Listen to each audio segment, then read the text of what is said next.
Olá, boa tarde, sejam muito bem-vindos para mais um tanto diferente live Tudo Consta, um oferecimento dos meus patronos, www.rodrigoconstantino.com.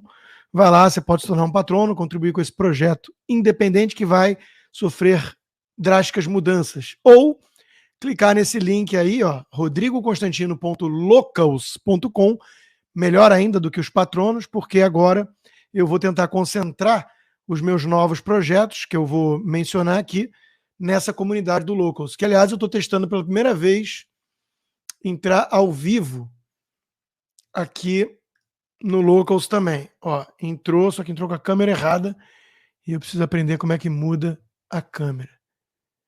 Mas a gente vai apanhando. Ah, tá aqui. Pronto.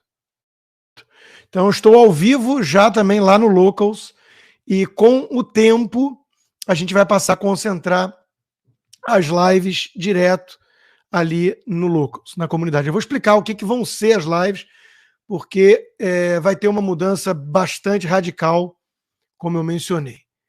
Tá? Então, vamos nessa, gente. É o seguinte,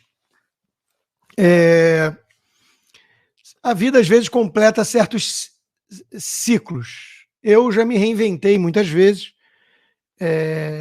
Um dos projetos que eu estou mais empolgado e já avancei bastante em um dia, foi sugestão até da minha mãe, foi escrever uma autobiografia, um livro pequeno. Muita gente falou quando eu mencionei isso, você é muito novo ainda, calma, ou essas coisas só se escrevem quando o cara morre, né? Não é nenhuma grande pretensão ou arrogância, eu mereço minha biografia, não é nada disso.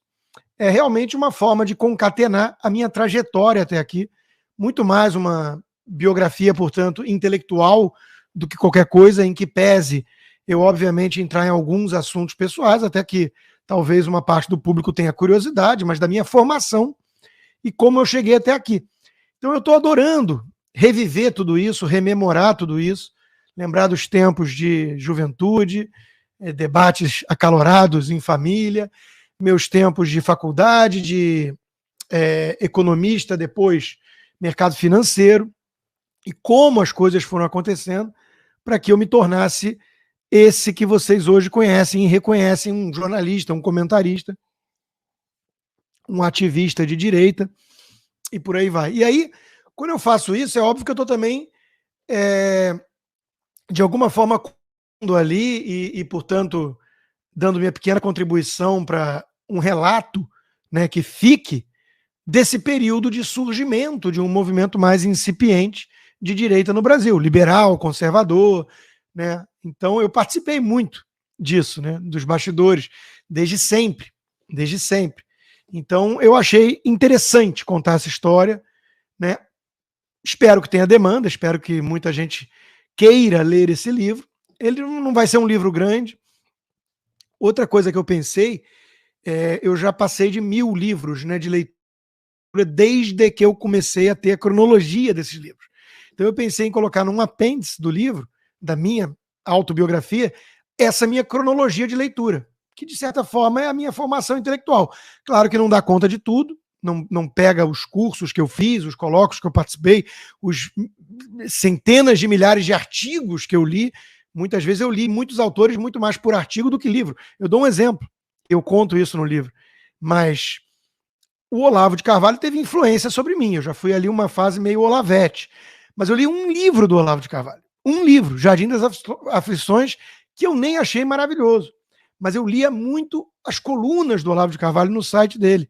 Muito, muito, muito. Então, isso não está ali na minha cronologia, na minha formação intelectual. Mas eu tenho desde 2001 os livros que eu li todo ano, né? E acho que isso pode interessar também muita gente. Enfim, estou trabalhando nisso, um dos projetos. Outro projeto que eu estou trabalhando é um livro sobre o viés da imprensa. Essa tem sido a minha pegada há muito tempo, né? Eu não sou ombudsman, coisa alguma. Eu me vejo, porém, como uma espécie de media watch, sim. Porque eu já apontava para esse viés, já criticava esses jornalistas muito antes de me tornar um deles. E por mais que eles tentem me reduzir a blogueiro, bolsonarista, essas coisas que eu vou falar um pouquinho, mas eu sou jornalista, o STF diz isso, né? Eu atuo como jornalista, eu tive visto de jornalista reconhecido nos Estados Unidos e fiquei um tempo aqui com o visto de jornalista antes de virar residente permanente pelo meu green card, e que já tem muitos e muitos anos, né? Mas o fato é que eu sou um jornalista e com passagem pelos principais veículos de comunicação. Escrevendo o livro, nem eu lembrei de todos, eu tive que ir na Wikipedia, que aliás é um antro esquerdista também, né? Mas tá lá.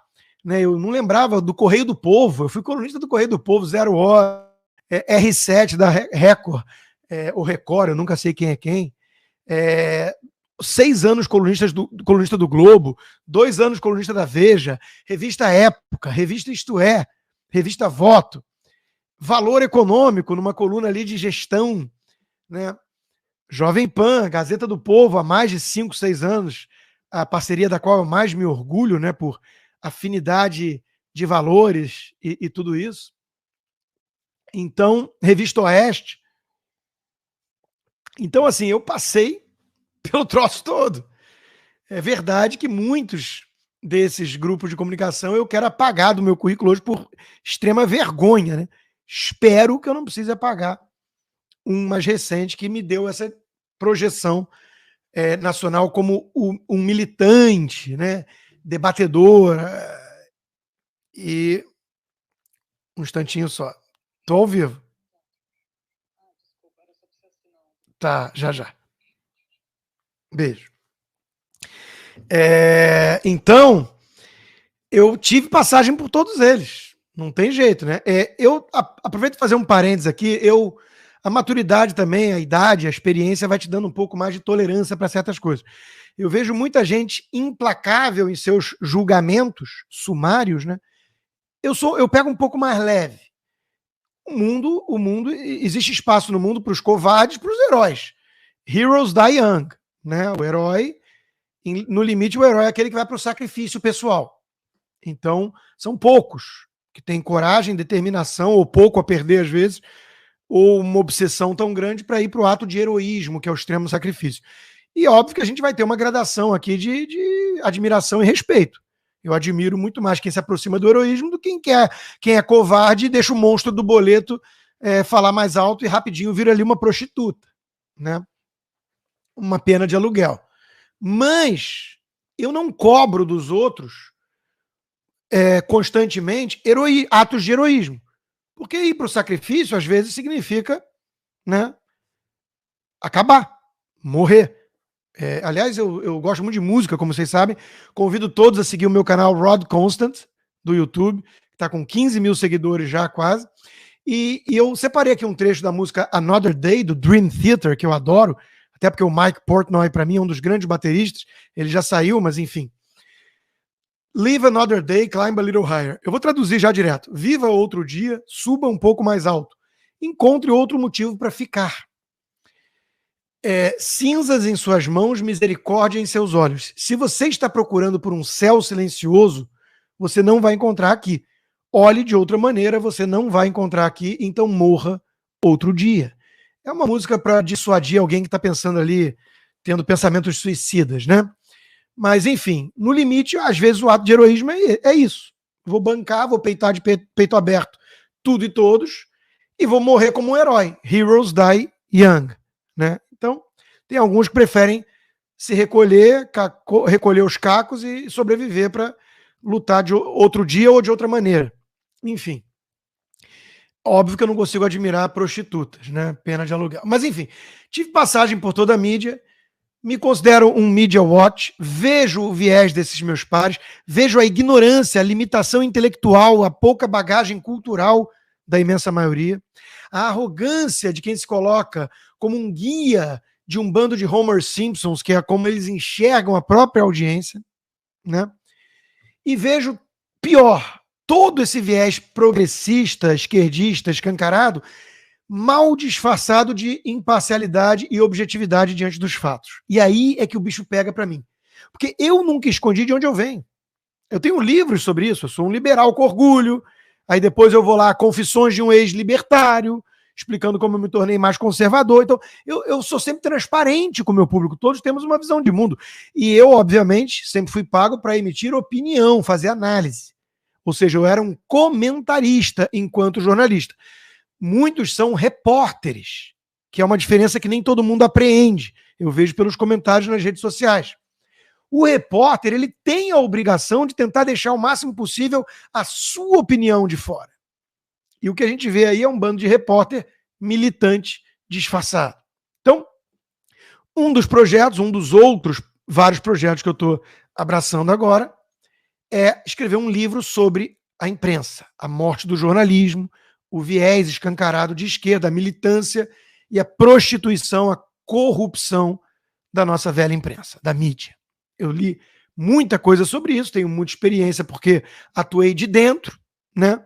E esse acho que é um outro livro importante para deixar aí. Um terceiro projeto que me anima muito, e haja tempo, né? Agora tá mais flexível o tempo. Eu não entro mais ao vivo de tarde, de noite. Né? E eu tô adorando isso, cá entre nós. Eu tô voltando a uma fase que eu tinha mais essa flexibilidade para fazer minha própria agenda. Outro dia me peguei, depois da academia, indo para o Starbucks, abrindo meu laptop e escrevendo minha autobiografia, como se fosse um escritor de filme americano mesmo. Achei divertido. Terceiro projeto, que eu acho que tem uma utilidade pública importante, é fazer um curso, que depois pode se tornar um livro também, é preparar um curso que eu já comecei, já tenho, 15% pronto, mas tenho muito material sobre isso, então não vai demorar muito, que é um curso sobre como evitar a doutrinação ideológica dos seus filhos ou netos. Em essência, como impedir que seu filho se torne um idiota. Imagina que seu filho pode ser amanhã um desses aí, que eu cansei de tretar e expor em praça pública, né? Estou um pouco cansado. Mas você não quer que seu filho siga esse caminho. Imagina seu filho ser um Greg, um Guga. Você não quer isso. Então, eu vou oferecer material e dar a minha percepção do que você pode fazer como pai, mãe, avô, avó, para criar o antídoto caseiro contra isso. E eu sei que muita gente fala, santo de casa não faz milagre. Minha filha, eu tenho lugar de fala, eu criei. Eu criei muito bem, uma menina inteligente, trabalhadora, com valores, feminina, né? Então eu consegui blindar ela de quase todos esses ataques de lavagem cerebral. E olha que ela é uma pessoa, por personalidade, por perfil e vivência, as coisas que ela passou na vida, que ela evita o conflito. Então minha filha sempre está tentando ver o outro lado. Ela às vezes falava, pai, mas você também está sendo radical nisso. Ela sempre queria, não, mas por que o outro está indo contra você? Ela não quer muito conflito. Mas ela fugiu dessas bandeiras todas, quase, né, ideológicas, progressistas.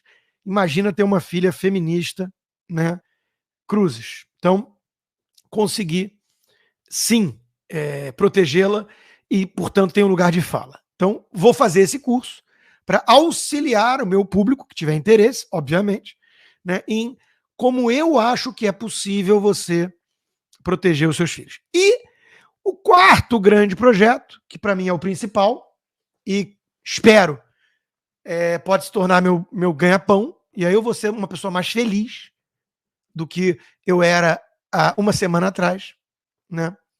E há males que vêm para o bem, às vezes tentam te destruir de todas as formas e você se reinventa e acaba sendo mais feliz.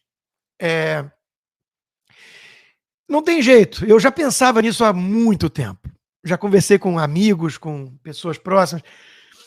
O destino é implacável. E eu falava para as pessoas, eu percebo que de alguma forma eu sigo os passos do velho da Virgínia. Né? Meu grande mentor que não foi mentor e ao mesmo tempo desafeto que não foi desafeto. Olavo de Carvalho. Então o que tinha o Olavo de Carvalho? O curso dele, que ele preparava material e toda semana tinha lá a tribo, os alunos seletos que acompanhavam mais a fundo o pensamento dele de maneira mais abrangente, profunda. Então, é óbvio, já estamos com 6 mil pessoas ao vivo aqui. Eu não imagino que vamos ter 10, 15, 20 mil, nem 5 mil talvez, ou 6 mil, mas podemos ter 2 mil pessoas, 3 mil pessoas que vão se tornar ali a tribo, né, do Consta, o professor Consta, né? Porque eu tenho bagagem, eu tenho material, eu leio muito e vou adorar voltar a ler mais, como eu já li no passado, 5 livros por mês, hoje caiu para 1,5, né? Não estava dando conta. Eu acho que o meu tempo vai ser melhor aproveitado. Cá entre nós, cá entre nós. Eu sou autor entre mais de 10 livros desse mais recente aqui. Ó o tijolo. Pensadores da Liberdade, que virou curso. São 20 pensadores que eu escolhi, dos clássicos aos contemporâneos, liberais, libertários até os conservadores, austríacos e Ayn Rand, objetivismo. Isso é um tijolo, um compilado de uma vida de estudo. Aí pega um cara que escreveu isso aqui, que estudou para isso, e pensa o seguinte: como é que esse cara está aproveitando o tempo dele? Como é que ele está ganhando a vida dele, o ganha-pão dele? Discutindo e batendo boca com piperno, com comelon. Não dá. Cá entre nós, não dá. Até eu estava cansado. Todo respeito ao Tutinha, é um batalhador, um guerreiro, um visionário até certo ponto. O Tutinha gosta de treta. Ele é da visão do entretenimento, muito mais do que qualquer outra coisa. Aproveitar minha bagagem, meu conhecimento, minha forma didática de passar isso, para bater boca e ficar rebatendo falácias pipérnicas toda tarde, cansa. Cansa. Eu sei que muita gente gosta da treta, do show, da discussão, do corte que vai viralizar. Eu sei disso. Meu público é amplo. Cada vez mais gente da fina flor, da nata desse público, das pessoas que têm mais curiosidade de se aprofundar em temas relevantes, me mandavam mensagem dizendo: Rodrigo, com todo respeito, te admiro, gosto de você, mas não está dando mais para acompanhar. Eu não vou ficar aqui perdendo tempo vendo falácias pipérnicas, bobajada de esquerdinha raso, que fica repetindo slogan vazio. E olha, isso chegou muito perto de família. Gente que é fã, fiel, me acompanha todos os dias, porque tem muito orgulho de quem ajudou a criar, né? E na biografia consta umas passagens desse papel, né? Paterno e materno, que começaram a falar assim: Rodrigo, com todo respeito, eu não vou mais ver. Eu não vou mais conseguir ficar vendo seu programa. Então, gente, eu vou falar para menos gente, eu vou falar para um público menor, mais seleto, vou ter menos fama, coisa que eu gosto. Eu moro aqui não é à toa. Tem vários motivos, eu conto um pouco isso no livro, né? A fuga para os States, que ocorreu ali no dia 26 de outubro de 2014. Busca no Google aí. O que aconteceu? A Dilma Rousseff. Então, tem vários motivos, mas uma das coisas que eu adoro em morar aqui na aprazível Weston é o anonimato. Uma vez ou outra, encontro alguém, algum brasileiro. Outro dia eu estava no Publix, no supermercado, comprando os negócios, uma menina pequena entrou na minha frente, eu falei: não, pode ir, pode ir. Aí ela falou: não, aí a mãe virou e falou assim: você está furando fila, você sabe de quem? Pergunta para ele o que vai acontecer com o nosso Brasil. Então, assim, acontece uma vez ou outra, mas é raro, e eu gosto do anonimato. A coisa estava chegando num patamar de... E eu já falei disso várias vezes, né? Não é normal comentarista político vira celebridade. Isso não é normal. Isso denota uma sociedade doente. Precisa dizer mais alguma coisa que está acontecendo hoje? É uma sociedade muito doente, né? Então isso é uma coisa reativa. Mas eu não ligo para fama. Eu não ligo para fama. Eu ligo para liberdade de expressão daquilo que eu penso, daquilo que eu acredito. E como eu adoro debates mais filosóficos e profundos, eu vou fazer essa guinada, esse shift. Eu vou parar de ficar comentando o dia a dia, que às vezes é cansativo, e vou dar um passo atrás e comentar a floresta, em vez de árvore a árvore. Vou falar de tendências, vou falar de pensamentos. Por exemplo, hoje tem uma reportagem muito boa na Gazeta do Povo, do Leonardo Desideri, se eu não me engano, sobre o ambientalismo. E a mãe do ambientalismo lá na década de 60, que foi responsável pela morte de milhões de pessoas, porque ela declarou guerra ao DDT. DDT era um agrotóxico, né? O nome já é pejorativo, mas enfim, que salvou milhões de vidas e ela declarou guerra. Esse troço. Então, debater essas coisas, a ideologia do ambientalismo, a questão do Covid, da ciência, o que estão fazendo em nome da ciência. Um cara pipocou no campo, aqui nos Estados Unidos, o Dr. Fauci, que é o cara que mais dá entrevista, é a aposentadoria mais longa que existe. O cara está se aposentando há 1 ano e meio e não sai dos holofotes da imprensa. Eu nunca vi alguém que gosta tanto de holofote da imprensa. O Dr. Fauci deu mais entrevista nos últimos 2 anos do que todos os atores e celebridades de Hollywood somados. Tá bom, esse dado não é tão científico assim, mas nem é científico o que o Dr. Fauci diz. É ou não é? Então, elas por elas. Né? Mas, aí perguntaram assim, muitas pessoas nas redes sociais foram fazer um link direto com vacina, pelo AVC. Ele falou, pessoas perigosas. E ele não apresentou nenhuma prova. Ele falou, é perigoso, isso que a gente tem que preservar a liberdade de expressão, mas não podemos permitir desinformação que leva a não sei o quê. Eu adoro o mas, né? Não, uma democracia não existe sem a liberdade de expressão. Porém, contudo, todavia, mas não pode espalhar fake news, discurso de ódio e coisa que é perigosa. E quem define isso? O Ministério da Verdade. Então, meus caros, tudo isso são debates talvez muito mais relevantes a médio e longo prazo. É a guerra cultural, a guerra espiritual, o woke mob, essa tirania progressista, entre aspas. Então, esses temas que me atravessam, que eu realmente fico, né, com a jugular salto, eu acordo 5 da manhã e preciso escrever, essas coisas que realmente me movem, eu tenho muito mais tesão em trabalhar nisso do que eu tava ficando já meio de saco cheio, confesso. Putz, tá na hora de entrar lá para rebater falácia pipérnica, né? Então, eu cansei disso. Até o jornal mesmo eu estava um pouco cansado. Né? Então, ficava ali 2 horas de stand-by para fazer um ou outro comentário. Aí entrava algumas pautas que eu não podia comentar. Então, assim, eu vou ser mais feliz com a minha pequena tribo, pequena e seleta tribo, turma de alunos, melhor chamar assim, né? Do que ficar com a exposição que eu estava, dando murro em ponta de faca, atraindo esses haters todos, esse clima de ódio que muita gente pergunta para mim quando me conhece ou são amigos, como é que você aguenta tanto comentário odiento, raivoso?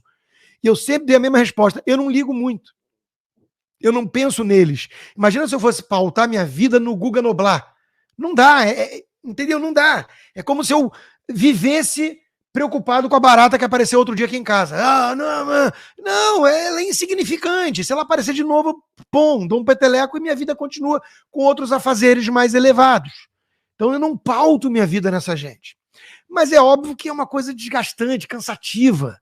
O nível de distorção, são pessoas vis, pérfidas. O nível de manipulação do que não foi dito para poder te imputar coisas que você nunca defendeu, te falar que você defende, falar que alguém como eu, por exemplo, defendeu o que aconteceu no domingo. Eu desafio qualquer um, pega aí. Eu fui o primeiro a fazer vários alertas. Vão querer no Brasil o 6 de janeiro do Capitólio. Cuidado, isso não é bom. Eu cansei de alertar, cansei de falar contra, nunca preguei. Mas enfim, isso aí, o tempo, a justiça divina, se a humana falhar ou já tiver tudo dominado, mas isso aí não me importa tanto. O que me importa mais é como administrar o meu tempo e minha vida. Eu já estou com quase 50 anos daqui a pouco.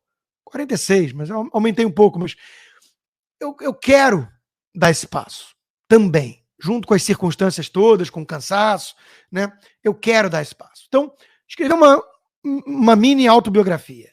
Um livro sobre o viés da imprensa. Get ready. Preparem-se, pares. Patota do clubinho patético. Preparar um curso sobre como ajudar os pais e avós a a proteger seus filhos para que ele não se torne um idiota como essa turma woke toda. E ter aulas semanais sobre livros, sobre leituras, sobre coisas mais abrangentes, com um grupo seleto de alunos, isso vai me dar mais felicidade na vida. Esse link que vocês estão vendo aqui embaixo, que está também no link do vídeo, é a minha nova comunidade no Locals. É lá que tudo vai acontecer. Você pode se inscrever de graça para ver mensagens. Tem o plano mínimo, básico, e o plano premium. Eu sei que não é acessível para todo mundo. $25 por mês, né? Não é acessível para todo mundo, mas é um almoço, mais ou menos, ali que você vai. Você vai estar toda semana conversando comigo, vamos ter interação, eu acho que agrega muito mais, às vezes, do que um almoço ali por R$100, né? Então, mas eu entendo que não seja para todos. Mas vou ficar muito feliz se o máximo possível de que não vão ter muito acesso ao que eu penso, ao que eu falo. Além disso, eu vou ficar mais restrito a essa comunidade Locals. Esse é meu projeto, né? Eu espero que todos vocês, então, cliquem nesse link do rodrigoconstantino.locals.com, inscrevam-se de ativos, não só acompanhando, né, o projeto. Já mandei para esse grupo hoje o meu livrinho Panaceia, que pouca gente conhece, é um livrinho pequenininho, meu primeiro livro de ficção, primeiro e único, uma historinha que um vírus chamado Cole, ele destrói, né, uma comunidade, uma sociedade chamada Atarax, né, ataraxia, coletivismo, enfim. Ele devastou antes uma outra comunidade, Castrix. Né? As minhas insinuações são meio evidentes às vezes, mas três pessoas, o Otávio de Ramalho, que é o padre, o Edmundo, que é o empresário, e o líder dos sindicalistas vão numa empreitada para tentar salvar.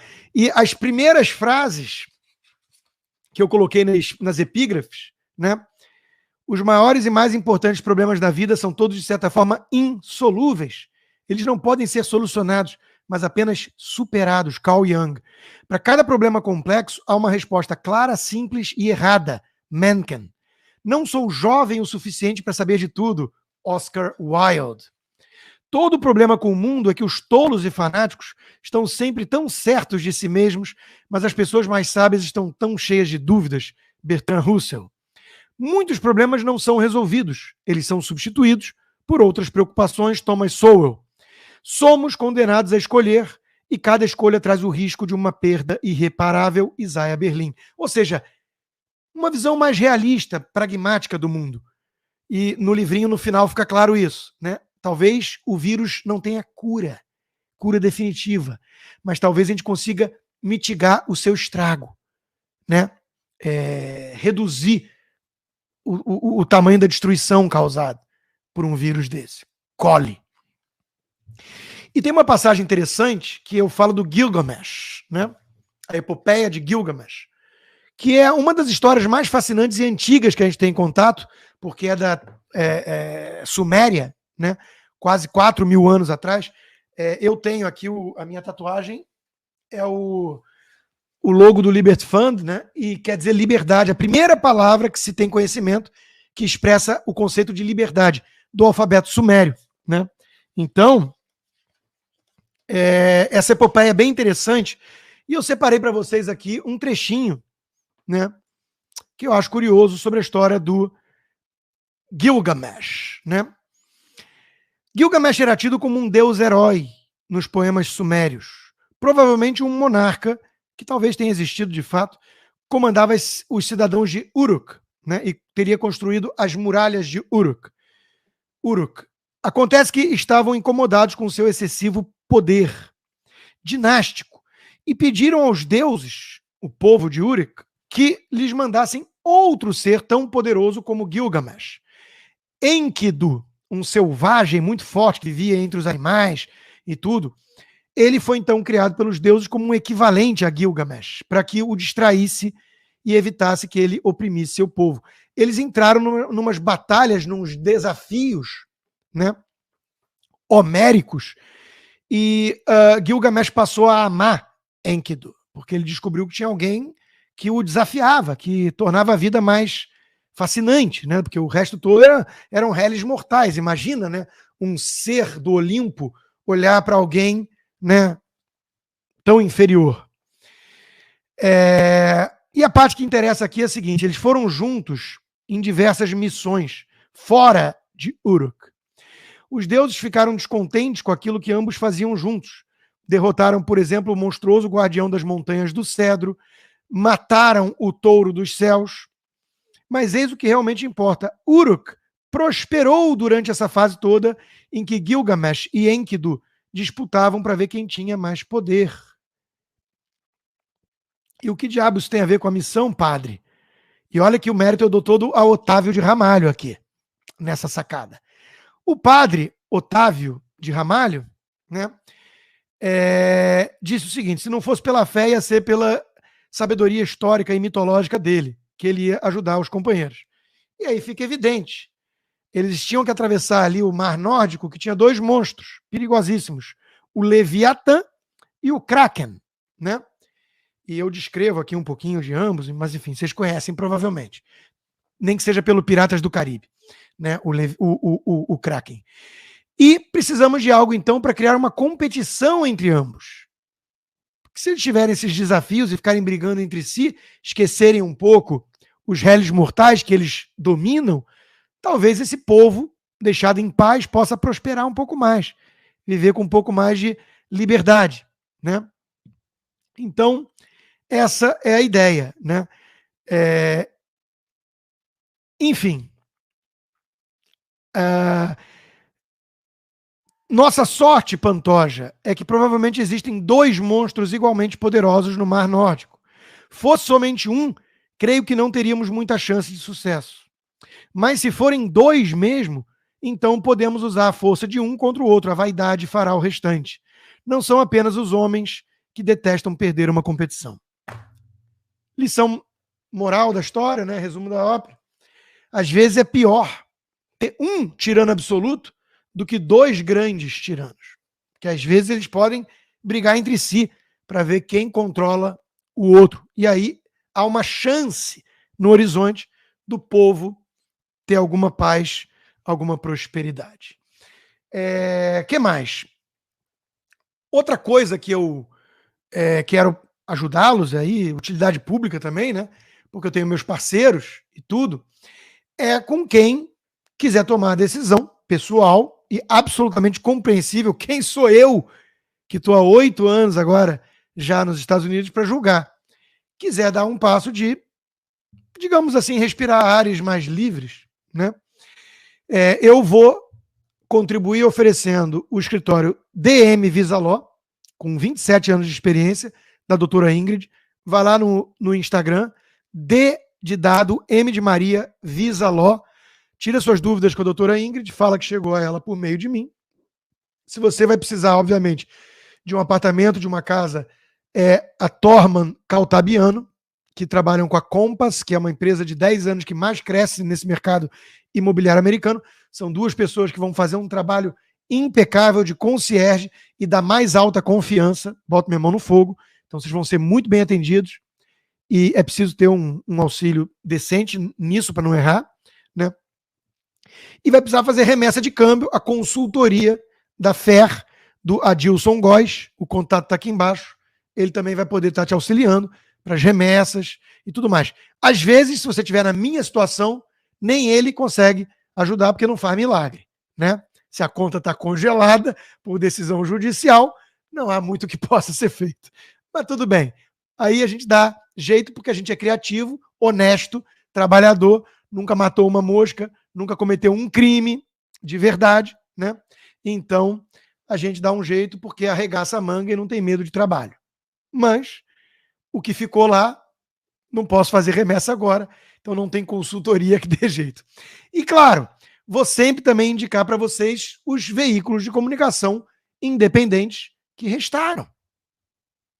Cada vez menos. E os meus queridos parceiros, corajosos, sérios, independentes da Gazeta do Povo, e da Revista Oeste. Claro, se você não é assinante ainda de ambos, assine. O link está aqui embaixo.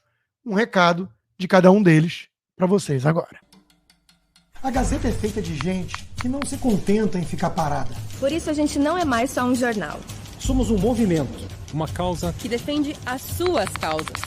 Porque muito provavelmente você acredita em alguma coisa em que nós também acreditamos. Por isso, apoiar a Gazeta é sair do mero lugar de leitor para se tornar o defensor de ideias. Das suas ideias e de tantas outras que às vezes podem fazer você repensar e até mudar de opinião. Isso é movimento. Movimento pela liberdade de pensar e de debater. pela liberdade de falar o que muita gente pensa, mas talvez não tenha a coragem de dizer. Sempre com muito respeito à opinião do outro. E a dignidade devida a toda e qualquer pessoa. Já deu para perceber, então, que a Gazeta não é só mais uma causa. É a sua causa. Afinal, a gente só está aqui por você. E é por isso que a gente conta com o seu apoio. Porque juntos, acredite, a gente se movimenta e pode ir ainda muito mais longe. Quero avisá-los que eu continuo colunista da Gazeta do Povo, continuo colunista da Revista Oeste. Eu só não escrevi esses dias porque eu tirei um mini sabático para concatenar tudo que está acontecendo e para investir e focar nesses novos projetos. Mas a minha ideia é usar esses espaços para textos mais genéricos sobre a guerra cultural, coisa assim. Eu quero me desligar um pouco do cotidiano, do dia a dia. Ficar comentando que a Miriam Leitão está achando o máximo a postura do Haddad na economia. É cansativo demais, gente. Quer dizer, agora o Haddad é o pai da responsabilidade fiscal, porque só pensa em aumentar imposto. Cansa. Hoje é sexta-feira 13. Aí eu me pego tendo que preparar uma live para falar disso. Ainda bem, eu tô achando que é livramento. Ainda bem que eu vou poder discutir com vocês coisas um pouco mais elevadas do que a opinião da comunista Miriam Leitão no Globo sobre Fernando Haddad como responsável fiscal. Não dá, né? E, claro, a Revista Oeste e o Mestre Augusto. Recadinho também. Entre todos os jornais e revistas do país, a Oeste é a melhor.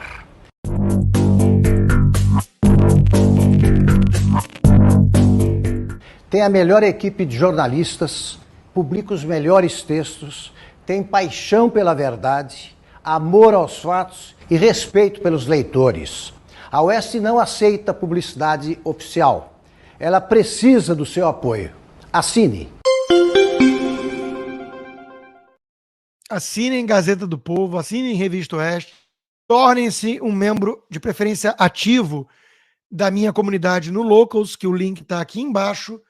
Agradeço muito ao apoio de vocês, é muito importante para mim, moralmente, financeiramente, tudo, né?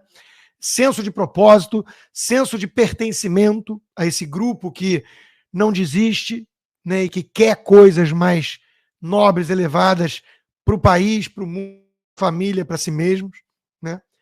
Muito obrigado a todos. O cara que escreveu esse livrinho, Modéstia às Favas, ficar batendo boca com calejão é dureza, meus caros. É dureza. Livramento. Eu tô pensando assim, sempre procuro ver o copo meio cheio, até quando tá assim. Até quando tá assim, ó. Eu tô vendo o copo meio cheio. Ainda tem muita água aqui para mim. Muito obrigado a todos vocês. Vou dar uma sumida do mapa em relação a esse cotidiano. Boa sorte aos que ficam com eunuco invertebrado da vida. É ou não é? Meu Deus. Meu Deus. Eu tô em outra. Obrigado a todos e até a próxima, gente. Nos vemos no Locals.